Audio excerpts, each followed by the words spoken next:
I made Jeremy watch the Lizzie McGuire movie. This is So I Married a Millennial. So I married a millennial. Now I'm watching all the things he knows. So I married a millennial. I married a millennial. Welcome back to this week's episode of So I Married a Millennial podcast. Now, this is episode 5. Thank you to everyone that has been listening or watching. If you have been, Jeremy has been sharing his wonderful movies with me, but we decided to do a little Uno reverse. And for this week, I showed Jeremy the 2003 classic, the Lizzie McGuire Movie. I am going to start us off with a little Rotten Tomatoes synopsis. Hit us, baby. Scores and budget.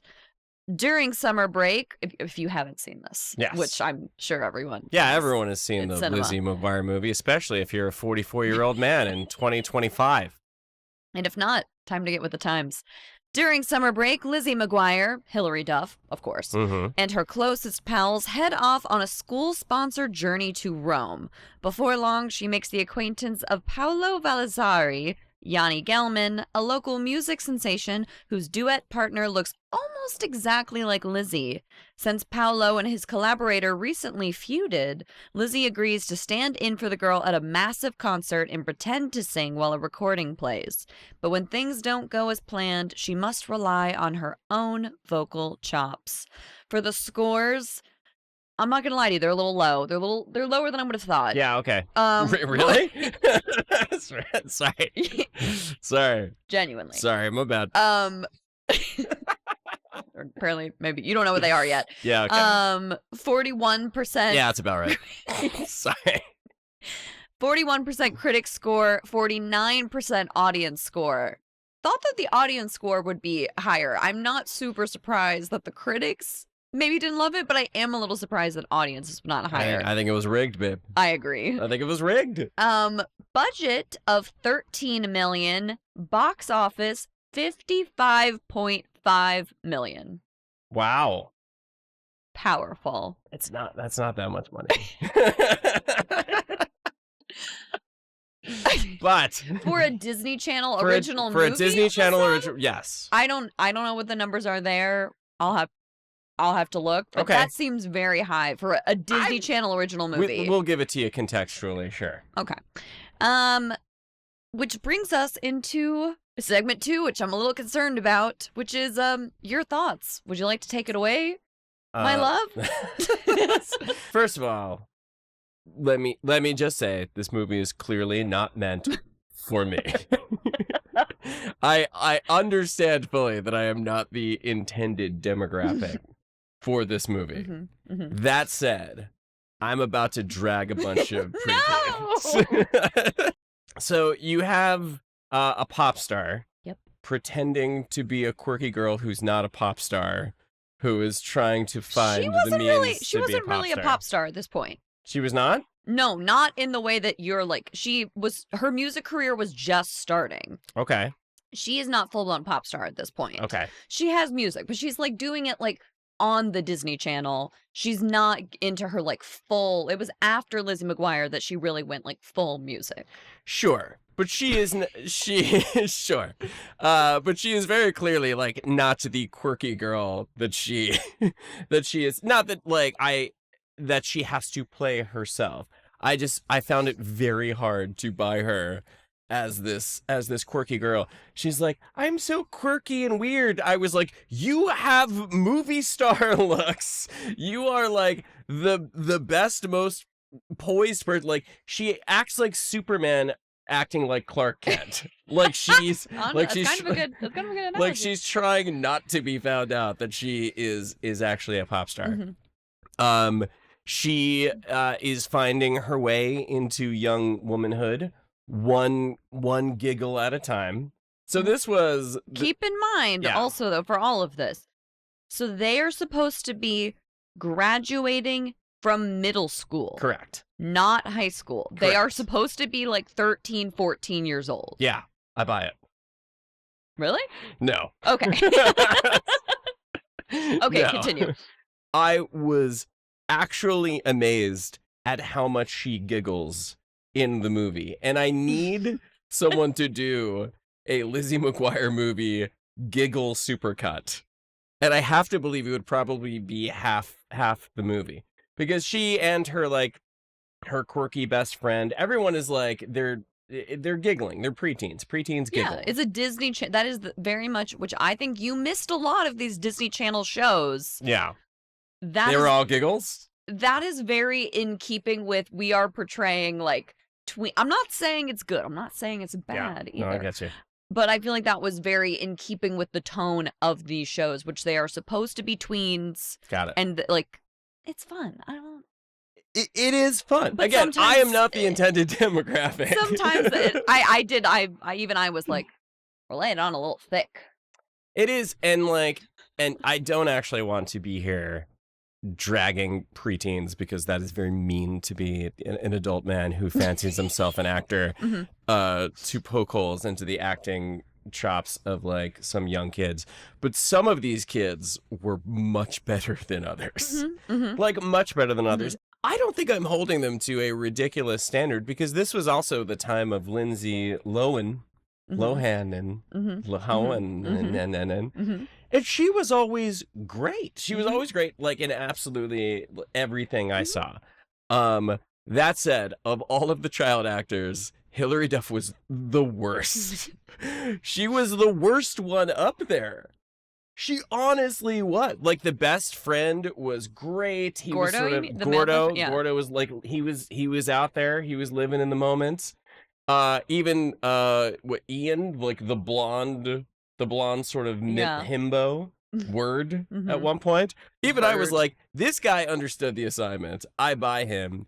She was nigh intolerable. That's the titular character, Jeremy. I gather. I will say this about it. I loved all the Rome stuff. Sure. There were great shots of Rome. There was some great cinematography. We had Alex Borstein out here. Yep. Playing Mrs. Ungermeyer. A hit, a classic. She is great. Phenomenal. The plot was shockingly complicated. Yeah. 100%. Like, shockingly complicated. But there were huge leaps of logic here, which may surprise you. Okay, so we saw that, twist, the budding Italian romance ends up being he's the villain, which a sham. Of course was going to happen. My man Gordo was on it. He was setting this up the whole time. It was earned from a story perspective. It was absolutely earned. But the whole plots, and maybe you could help me through this. I bet I can. So the plot was he wanted to get Lizzie McGuire on stage because she looked like the person that he's feuding with. And he had a sort of a thin story of they were going to get sued. And Lizzie McGuire's like, oh, I don't want you to get sued. Saying nothing for it. Maybe this girl doesn't want someone pretending to be her. She was swept up. On like national She Italian was swept TV. Up. That's amore, baby. I don't know what to tell you. So he wanted her, and they were supposed to lip sync because he said that she. Well, he was gonna sing. He was gonna sing live. Yeah. She was gonna lip sync. Right, is what he told her. And he always sings live. He's amazing. Correct. And then twist, we find out he is the one that lip syncs. And he thought that Lizzie McGuire was going to beef it. So he was going to turn off the track and let Lizzie McGuire suck and embarrass his... This is a long This is walk. complicated, but you are nailing the details. I feel like it's like the spider, the web of like with the board with all Charlie Day. Yeah, the Charlie Day. Yes, it was complicated. This felt needlessly complicated. How else was he going to get her on the stage? I don't know. I also don't understand that, like, when they figured out that he was trying to take down his partner, that this was all a sham and that she was set up to be embarrassed. They were like, well, now we have to go on there and get him. We have to take our revenge on him. And she's like, sure. Not like, hey man, I have nothing to do with it. Hey man, I'm 14. I don't know. 14. This is a lot. I don't even know you people. Well, she's already missed the whole Italy trip at this point. She might as well get some revenge. No? Yeah. But good news, she becomes the pop star she was always meant to be. Yes, she did. What the fuck was up with her little brother? I was going to ask you about that in my section. So that is also that's just like how he is in the show. It was very like, oh no, my pesky brother. But I do feel like the blackmail aspect of it really took it to like a new level in this movie, in this context. It was like budding serial killer. No, it really, and I did not remember the very opening before she does her whole fabulous singing into the hairbrush early 2000s lip sync bop. Yeah. That the opening, it's meant to be like, we're like in the military, like it's a spy. And then it's just like her little brother like is trying to spy on her. Yeah, so he fashions a camera to a car and he's placing... Which she la does not see. He's placing a camera in his sister's room. Yeah, no, it comes off pretty creepy. It is real creepy. It's real creepy. He is in his room, so she's dancing in the hairbrush. Yeah. And she's having a good old time. Yeah.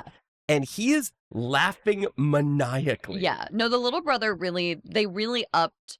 It went from just like normal, like, oh, my little brother, blah, blah, blah, to like, oh, I'm afraid of him. Like he's trying to like revenge porn her. Yeah, 100% that is the energy that it is giving.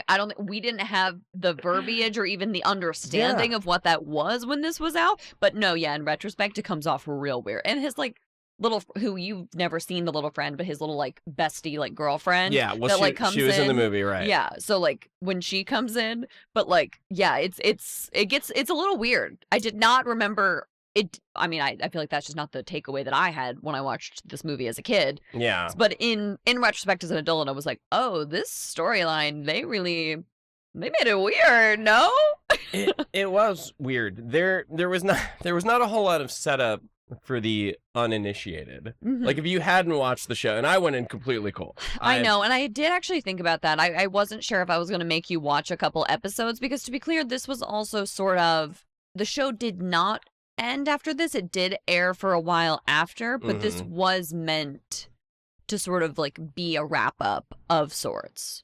This was supposed to be sort of a conclusion. That's also like her and Gordo had never kissed before. Like all of this had been building up like in the seasons. So it was still like continuing to air. I feel like I think I have that in trivia, but I think it aired for a little longer, but this was meant to honestly like kind of wrap it up in a lot of ways. I mean, this feels like a good way to wrap up. I mean, like, you know, but you missed a lot of context. It had a setup, it had a payoff.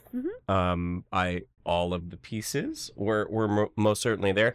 Also, as soon as I saw her family, I got very excited. Yeah, you did. Why did you? Because her father plays Louis Skolnick in Revenge of the Nerds, which is another movie that we should watch. Yeah. From the 80s. You got very excited about Lizzie McGuire's Yeah, it was Louis Skolnick. I didn't. Is her father. I don't think I've ever seen him in another movie.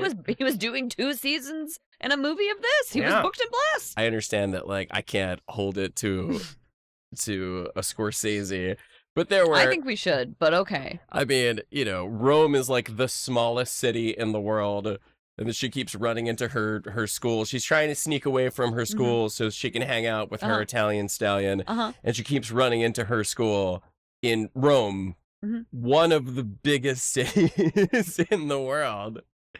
And there's this one part where she is on a motorcycle with Paolo. A Vespa, please. Sorry. Please, she's 14.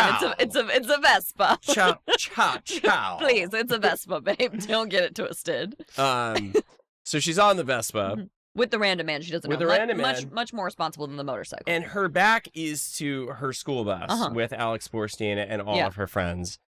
And Gordo is making up, he's trying to cover for her because justice for Gordo, I knew you would love Gordo. Which he got Gordo. I knew as someone that spent a lot of time in the friend zone prior, you were really gonna feel for the guy best friend character. I knew it. Gordo is my spirit animal. He makes up this crazy distraction. But, like, her back is to the bus, and she knows the buses that just don't turn around. You don't think they would recognize that sleigh outfit They're like, and her sleigh hair? It just looks like a blonde girl, any blonde girl on the back of a Vespa. Where would the stakes be? Yeah. Hilary Duff is upping the stakes, She is like the upping dramatic stakes. actor that she is. Yeah, but I have a note here. Turns out everyone is just one night's rehearsal away from being a pop star. Yeah. I did not know that. At the Colosseum, no less. At the Colosseum. One night's rehearsal. She got over that stage fright. So middle school graduation sends her into a tailspin. She learned how to dance. She went from not being able to... the rehearsal. Yeah, one night. I told you, one night rehearsal. I know. Everyone is one night's rehearsal away. Absolutely. You don't know how long that night was. That's a good point. But, what was up with the animated version of her? Is that like a movie? Is that a show convention? I'm so glad you talked about that. So glad you talked about that. Little animated Lizzie. So that was a convention of the show. Okay, I was putting that together. Yes, but that was also because she is like shy and doesn't stand up for herself. Animated Lizzie says all of the things that she wishes she could say out loud. She's confident, like that's or she's not, but and it's like demonstrating where she's freaking out. There's something where she's like, "Is that okay?" And her little animated thing is like, "No," but she's like, "Sure." Like so often it's that, but it was just like it was a cute convention of the show. To my thoughts, one of the things that I wanted to share, the Kate, like the bully girl who they're like on a better page. They get there, but the Lizzie McGuire, you are an outfit repeater. Yeah, is one of the most which I have said that. I have definitely heard you say that. I have definitely said that. That is very pop culturally relevant. Yeah. Let me just say, maybe more than anything.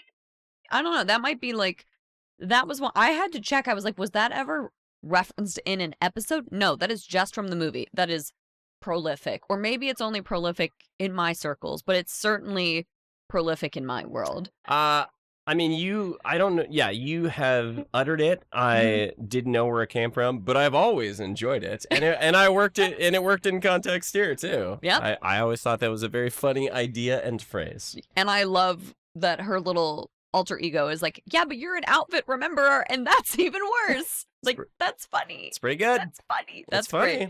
But that is like, I was like, I didn't remember that was specifically from the movie. Phenomenal.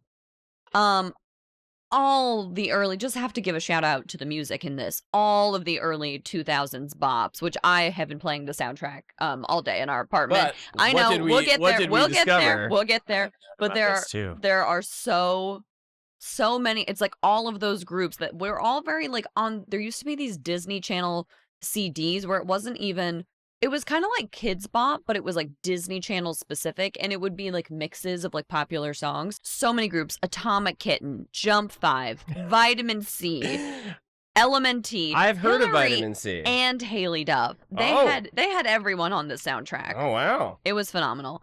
Now you may share. I think almost at least 3 songs are remakes and covers.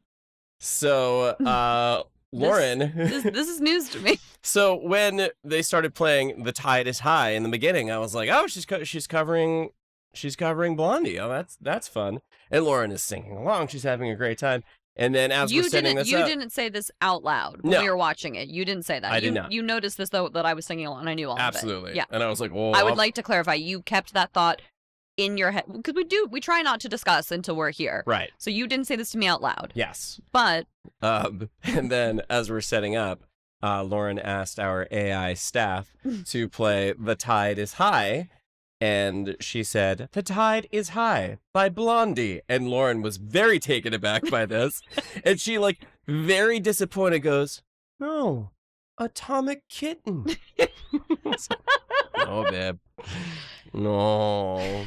Standing on the shoulders of giants. Shout out to Blondie. However, the only Blondie I want to be talking about is Hilary Duff. Fair. It's fair. And Atomic Kitten's version just slaps. I played them back to back. I think they You know what? they improved on it. I kind of agree. I kind of agree with you. I'm gonna give that to you. Thank you. I was like, this one's kind of. It's fun. It's so fun. It's That's in the fun. I'll intro. give it It's to so you. early 2000s. Thank you. Thank you. But yes, the music absolutely phenomenal in this. Mm-hmm. And then one more I really loved. I gotta tell you, Yanni Gelman. I hope you're having a great career after this, but ain't no way. I was like, ain't no way this man is Italian. Oh yeah. Wait, he's Paolo? Yeah. Oh yeah. I was like, ain't no way this man is Italian. And also, so many of his, I was like, is it a language barrier? I don't know what's going on, but it was very stilted. Shout out to that man. Apologies. But one of my favorite things that he just goes, la la la, see? So I can go solo. Like, that was he literally said, la la la. Yeah. As proof that he could sing. And Yeah. said, see, I can go solo. Yeah, I have a note in here that says this man went to the Tommy Wiseau School of Acting. He has some very Tommy Wiseau deliveries to his lines. There was a lot of like, so hi, Mark. 100%. But that also reminds me is that so in this plot, Lizzie McGuire is supposed to be pretending to be this Italian pop star, and everyone just believes it because she looks exactly like her. But no one is thrown by the fact that she speaks with an American accent. No, that island she was on, she was doing intensive American English boot camp, apparently, is what we're going with. Is that was their cover No. for it? Oh. There's no cover. They just say I she was was like- on the island, but she's just like... She has no Italian No. accent. But then Mm-hmm. Hilary Duff comes in at the end, Mm-hmm. playing this girl, Mm-hmm. doing an Italian accent. Well, yeah, because she was Isabella. So we know that Hilary Duff can do an attempt. Dude, Attempt. it was- Okay, that's was- fair. was that our Sorry. takeaway? I'm gonna put that back in. I was like, was that the takeaway? She can. All respect She to can. the Duff. She sure, can but- hazard. She can hazard an Italian accent. But yeah, it like no one bats an eyelash Mm-mm. that this person, despite the fact that like, you know, that is like a popular movie trope. You know, Yeah. two people look exactly the same, and Yeah. they swap them out, and somehow, you know, they do it in like the Ivan Reitman movie, which we have not seen, which is a great movie, Dave, where he a schlub sort of doubles as the president, not a schlub, but like a regular guy, and the first lady.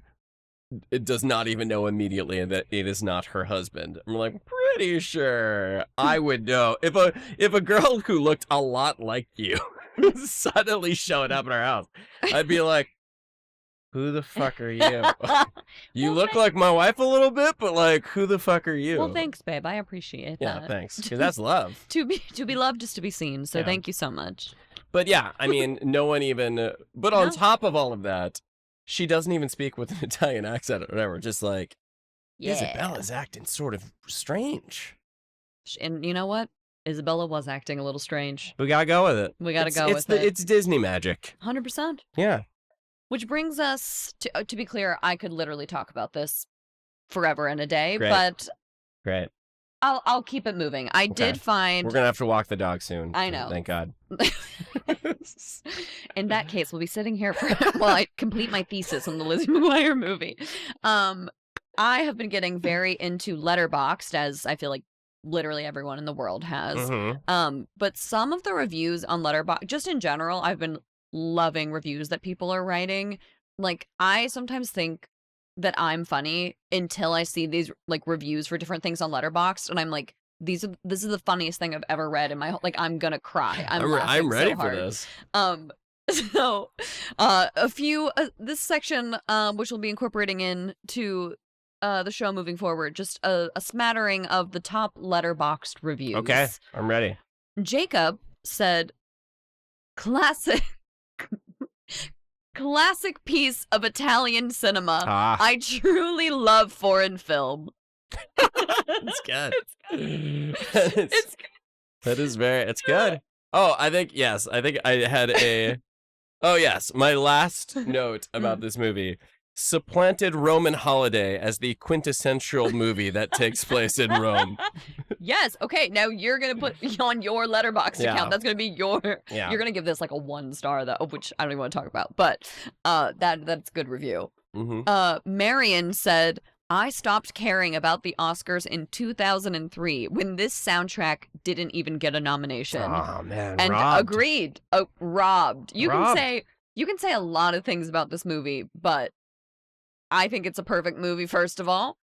Not perfect, close to perfect. And I think the soundtrack is a national treasure. Yes. In fact, I wrote down my favorite lyric here. Take a crazy chance, do a crazy dance. Yeah, no one's doing it like that. And my final Letterboxd review before I move into trivia and fun facts, Lindsay said, is there any line from any movie more savage than "Sing to me, Paolo"? There is not. Okay. There is not. That's so funny. She really came for him. She really came for him. She was mad. Yeah. "Sing to me, Paolo." I gotta tell you, most of them were still like, they were like 2 to 3 stars, but the sentiments remain. Are we sure everyone remembers this movie as fondly as you do? Like, was this actually a generational thing, or is this just you? Absolutely, this is a generational thing. I know that is true because several of your friends, when they asked what the next episode would be, and I said, Lauren's going to make me watch the Lizzie McGuire movie, they would all, like, light up. 100%. Always their hand over their heart, and like, And I told you, which I had not mentioned yet, but when we talked about doing an Uno reverse card, this was the first movie. Flew out of your mouth. This was immediately when I was and we should do ones where you make me when you're like, Lizzie McGuire movie. I had been waiting our whole marriage for this. Honestly, shouldn't have even needed a podcast. Should have just. This was all a ruse. All of this was a very elaborate ruse to get me to watch the Lizzie McGuire. You have been playing the long game since you friend zoned me when we first met. It's all led to this, It's all part of the plan. It's all led to this. That is a more complicated plan than the plan in the Lizzie McGuire movie, which is saying a lot. You're a mastermind. I contain multitudes. You do. Moving into some trivia and fun facts. So Isabella's singing voice is actually Hilary Duff, Hilary Duff's sister. Clearly, when she's speaking, it's Hilary. Right. But the singing, they sort of apparently did like a sort of layering situation so that it didn't sound exactly like her. Because her sister also, they were both singers. They both have songs on the album. So I thought, I didn't know that. And that I thought was very smart. Very interesting. Speaking of that fabulous end song, which... Take a crazy chance, do a crazy dance? Yes. No. Is that the one? Yeah, that's the song. What Dreams Are Made Of. Oh, What Dreams Are Made Of. Do a crazy dance. That's part of it. The Do a Crazy Dance song. What Dreams Are Made Of. Please use its proper name. If you listen towards the end of the performance of What Dreams Are Made Of, another woman completely takes over the vocals, which I do not remember, but was jarred seeing it this time. It's when she's doing like the full dance break. Yeah. And she sounds truly nothing like Hilary Duff. The woman is named Angie Jari, who sings the theme song of the Lizzie McGuire show. So they it's just brought like her in. It was like an Easter egg? Who knows? But it's a fact that I enjoy. But I was like, that is someone different singing at the end of this song. Wow. Who knew? Lizzie McGuire, they got to keep you on your toes. It is a movie that, you can't just watch it once. You won't catch it all. I had VHS of it was fire. Fascinating. And this, I kind of said this earlier, but despite serving as the canonical ending of the Lizzie McGuire series, with the main characters graduating middle school, new episodes of the series continued to air for almost a year after the release of this film. But my favorite fun fact, which is the thing that I found very interesting, you maybe not growing up with Disney Channel as much, will not be as interested as I am. I want to know. But the reason why the show was canceled was because back in 1998, Disney Channel enforced a 65-episode rule on its shows, where no show, no matter how popular, could go over 65 episodes, which is like about 3 seasons. Or for Lizzie McGuire, it's like 2 seasons in a movie. Mm-hmm. Disney stars have quick expiration dates. The Disney Channel can't follow them through high school. The shows had to be shot fast, which is usually within 2.5 years, before key actors outgrew their roles, and it becomes harder for young viewers to relate to the characters. Makes They sense. said the Disney Channel programs are typically geared towards 9 to 12-year-olds, otherwise known as tweens. So you I were was- right in there. I know, so I think that's also, I was the ideal Disney demographic. is so good at what they do. I know, gosh, that's so nice of them to Surgical. so nice of them to time it around my childhood.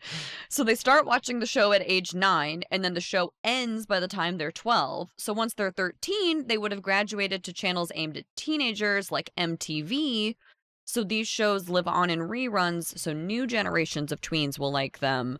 I thought they would just live on a farm upstate. Just ship them off No, they Sorry. live on. like Leo DiCaprio's They live girlfriends. on, Like, much like- sorry. Much like this Y2K inspired haircut in my Britney, or not haircut, hair clips Yeah. in my Britney t-shirt. Yeah. These things just Yeah. new base. There you go. And Disney actors initially signed 3-year contracts, and after their 3 years, actors could renegotiate, but Disney did not want to pay its stars like that. That's Mhm. also why we did not get, there was talk that we were going to get more Lizzie McGuire beyond this Yeah. 3-year, and then they were not able to come to terms. There was talk that, again, even in like 2019, of Mhm. it coming back, and they were not able to reach. Scandal. I know. And this rule did upset many fans, like myself, At least one that I know of. who start to get vested in their favorite shows only to have them end so abruptly. But the rule was officially discontinued in August 2004 when Disney ordered additional episodes of That's So Raven. Oh. Which- Also a classic, which I don't think you ever seen. I'm aware of its existence. Mm-hmm. And but most shows, they didn't go over 4 to 5 years. But I guess like the tween aspect of it, that does make sense in retrospect. But I definitely remember being devastated when the show was taken off the air. And You were devastated when it ended the other night. When the movie ended. We're gonna put it on again tonight, babe. Babe, what are you doing after this? I know. Walking the dog. In my final piece of trivia before we can move to closing remarks, Mm-hmm. Hilary Duff won the Teen Choice Award for Movie Breakout Star Female in 2003. She is award She did it. winning. She did it, babe. Award winning. She did it. Succeeded on screen and off. She actualized. Good for her. Good for Seconded. her. Great. This is an award winning movie. I want you to sit with that. Yeah. So in in closing, Are you gonna ask me if I'm gonna recommend this movie to my friends? I was about to say, I was like, the questions we normally do, would you recommend this to friends? No. I mean, Mhm. no. In fact, like, I think if I texted all of my friends and was like, hey guys, I really think that you should check out the Lizzie McGuire movie from 2004. 2003. I think I would automatically be put on a list. And you know what? Somewhere. I don't disagree with that. I don't know. Not I don't know. I will agree that this does not hold up. This has a certain nostalgia to it, which a lot of these movies, I will say, that we've been watching have a certain nostalgia. Yeah. This one is certainly very specific to the early 2000s, to being a like tween to teenage aged Right. girl, very like coming of age, that I don't know is very universally. Well, also, like, the difference here is that Robin and Rich were letting me watch movies Mhm. with boobs in them when I was 6 years old. So when we're going back Mhm. and watching Weird Science and Teen Wolf and Mhm. movies that I was watching when I was 6 through 10, they were adult movies. They were movies for adults. So, like, going and back. I was not allowed to watch those kinds Right. of movies. You were allowed to watch the Lizzie McGuire movie. And that is a difference in our childhoods. Yeah. So, yeah, I mean, like, clearly this movie was not meant for me. Listen, it was adorable.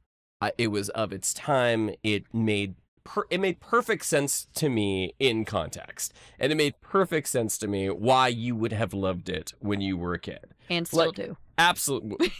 That part makes less sense to me. Okay, So, yeah, okay. I mean, listen, I get why you loved the movie. I get it. It serves its purpose, and it does it well. At watching it now, no, I did not enjoy it. No. And I can't say I'm surprised by that, but I do appreciate your candor. Thank you. I would like a yearly viewing. You may choose to leave the house that day if you would like. Yeah. I think, yeah. But all in all, I'm going to do some soul searching in Guam. This has been this week's episode of the So I Married a Millennial podcast. Thank you so much for joining us. Yeah, follow us on social media. We're on social medias. Good plug. We're on. Thank you. We're on social medias. We are on. What are we on? Everything. We're on Instagram, TikTok. We're on the TikTok. I think we're on stuff. You can find us there. We're on YouTube. You might be watching this on YouTube right now, or if you're not, you can download the podcast absolutely anywhere you get podcasts. Till next time. The tide is high. So I married a millennial. Now I'm watching all the things he does.